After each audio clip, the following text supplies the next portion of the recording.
তালহা বিন বারা রাদিয়াল্লাহু তাআলা, আমার নবীর ছোট্ট সাহাবা তালহা বিন বারা, ছোট্ট সাহাবা, 12 থেকে 14 বছরে আমার নবীর প্রেমে পড়ে গেল। নবীর প্রেমে একদম এমন পড়েছে, মাত্র 12 থেকে 14 বছরের ছোট্ট বাচ্চা, কি বুঝে নবীর পিছনে পিছনে ঘুরঘুর করে। আমার নবী দেখে কিন্তু না দেখার ভান ধরে থাকে, দেখে যে দেখি যুবকটা আমাকে কতটুকু ভালোবাসে। দেখতেছে ছোট্ট বাচ্চা ঘোরাঘুরি করতেছে। একদিন নবীজি হেঁটে যাচ্ছেন, নবীজিকে এসে জড়ায় ধরলেন, জড়ায় ধরে বলতেছেন, ইয়া রাসূলুল্লাহ কোন একটা আমল দেন, আমি আমল করব। এখন নবীজি হয়তো কি তালহা বিন বারা, তার কথা, ছোট্ট বাচ্চার কথা তো সবসময় সাহাবাদেরকে বলতে যে খুব ভালোবাসে, আমাকে খুব ভালোবাসে, সবসময় বলতো। যখন এরকম বলতেছে, এখন অনেক সাহাবা চিন্তা করে কি আর ভালোবাসে, ছোট্ট মানুষ, আমরা যখন ছোট্ট বাচ্চারা থাকে তাদেরকে যদি বলি যাও ওটা নিয়ে আসো, সেটা নিয়ে আসো, নিয়ে আসে দৌড় দিয়ে, যে আমরা বলি যে অমুককে ডাক দাও, ডাক দিয়ে নিয়ে আসে, এর থেকে আর বেশি কি করবে? 10-12 বছর 14 বছরের বাচ্চা কি আর বুঝে? আমার নবী ওই বাচ্চাটা প্রশংসা করতো। সাহাবারা বলতেছি, ইয়া রাসূলুল্লাহ কতটুকু আর ভালোবাসে, যেহেতু নবী প্রশংসা করছে, আমরা সবাই মিলে নবীর প্রশংসা করি, নবী যেহেতু একজনের প্রশংসা করছে, মানুষটা দামি না কম দামি? দামি না কম দামি? দামি। যখন সাহাবারা বলছে ইয়া রাসূলুল্লাহ বেশি ভালোবাসে, বলে হ্যাঁ আমাকে অনেক ভালোবাসে। এখন সাহাবাদেরকে বুঝানোর জন্য আল্লাহ নবী বলতেছে তোমরা দেখতে চাও কেমন ভালোবাসে? এখন তালহা বিন বারা রাদিয়াল্লাহু তাআলা আমার নবীকে জড়ায় ধরে বলছে, ইয়া রাসূলুল্লাহ কিছু আমল দেন, আমি আমল করব। একটু বাচ্চারা থাকে না, মর্জি করে, জড়ায় ধরে বলতেছে আমল দেন, আমল করব। নবী বলতেছে ঠিক আছে যাও, আমল দিলাম, তোমার বাবার গর্দান ফেলে আসো। যখন তালহা বিন বারা আমার নবী থেকে হুকুম শুনলেন, আমার নবী বলেন যাও বাবার গর্দান ফেলে আসো। শের খোদা আলী দাঁড়িয়েছিলেন, তেনার কাছে জুলফিকার ছিল। হাদিসে এসেছে যখন আমার নবীর হুকুম শুনলো, তালহা তাড়াতাড়ি দৌড়ায় গেল, বাবার গর্দান ফেলে দিবে, নবীকে ভালোবাসি যে বুঝাতে হবে। তারপর যাওয়ার সময় শের খোদা আলী তলোয়ার নিয়ে নিল ছিনিয়ে, যে যাইয়া বাবার গর্দান উঠিয়ে দিবে। আমার নবী সাহাবাদেরকে বললে দেখেছো কেমন ভালোবাসে, যাও যাও আটকাও, না তো সত্যি সত্যি তার বাবার গর্দান উড়িয়ে দিবে। সুবহানাল্লাহ বলে। আল্লাহু আকবার। যখন নবীর ভালোবাসা এরকম শিখতো, তখন সবাই মিলে তাকে ধরে নিয়ে আসলো, বলে না না কিছু করতে হবে না, নবীজি এমনি মজা করেছে, তোমাকে পরীক্ষা নেওয়ার জন্য, বুঝানোর জন্য। সে বললো যে ঠিক আছে, ইয়া রাসূলুল্লাহ দাঁড়িয়ে আছে। এখন এরকম কুদরতে ইলাহি যখন সময় পার হচ্ছে, যখন কিছু সময় যখন পাড়ি দিয়ে দিল, কিছুদিন পরে দেখা গেল সে ছেলেটা, ছোট্ট বাচ্চাটা হঠাৎ অসুস্থ হয়ে গেল, নবীর প্রেমে এমন অসুস্থ হয়ে গেল, আল্লাহর ইবাদত করতে করতে কেমন জানি ইশকে ইলাহি, ইশকে রাসূলের মধ্যে গুমসুম হয়ে গেল, হাওয়া হয়ে গেল, নিজের খেয়াল আর খুদ নিজের অবস্থায় নেই, যখন হারিয়ে গেল, এমন অবস্থা হলো মৃত্যু তার কাছাকাছি চলে আসলো, অসুস্থ হয়ে বিছানায় পড়ে গেল। আমার নবী 2 বেলা যাইতেন, হাদিসে এসেছে 2 বেলা দেখতে যেতেন। আরে আমরা টিকিট কেটে মদিনা যাই, মদিনা ওয়ালাকে দেখার জন্য, দেখি তো না গুম্বদে খাজরা, সবুজ এই গম্বুজ শরীফটা দেখেই কলিজাটা ভরে যায়, কাবাতুল্লাহকে দেখেই মনটা ভরে যায়, কিন্তু আমার নবী স্বয়ং ওই বাচ্চাকে দেখতে গেল।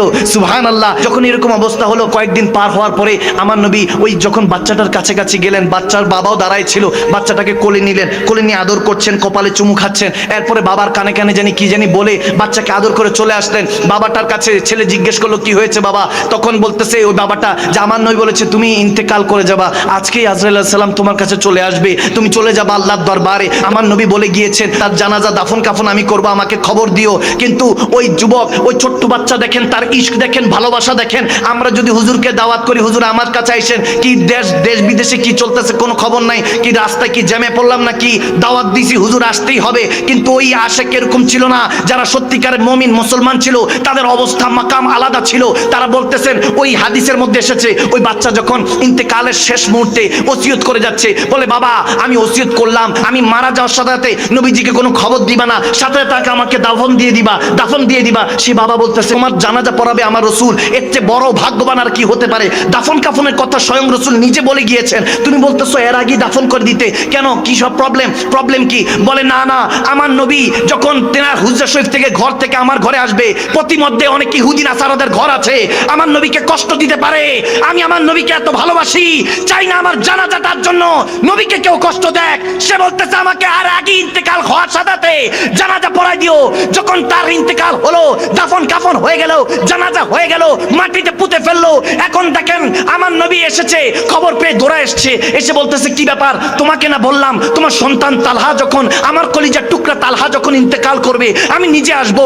বলে না না ইয়া রাসূলুল্লাহ, সে ওসিয়ত করে গিয়েছে, আমি তো চেয়েছি আপনি আসেন, কিন্তু সে ওসিয়ত করে গিয়েছে। বলে কি ওসিয়ত? বলে আমার নবীকে এই ইহুদি নাসারারা কষ্ট দিবে, প্রতিমধ্যে রাস্তার মধ্যে ইহুদিদের ঘর আছে, কাফের মুশরিকদের ঘর আছে, আমার নবীকে কষ্ট দিবে, তুমি ডাইকো না বাবা, ওসিয়ত করে গিয়েছে। ইয়া রাসূলুল্লাহ ওসিয়ত রাখার জন্য আপনাকে আর ডাকি নাই। আমার নবীর চোখ দিয়ে টপ টপ করে পানি পড়তে লাগলো, যে আমাকে কত ভালোবাসতো তালহা।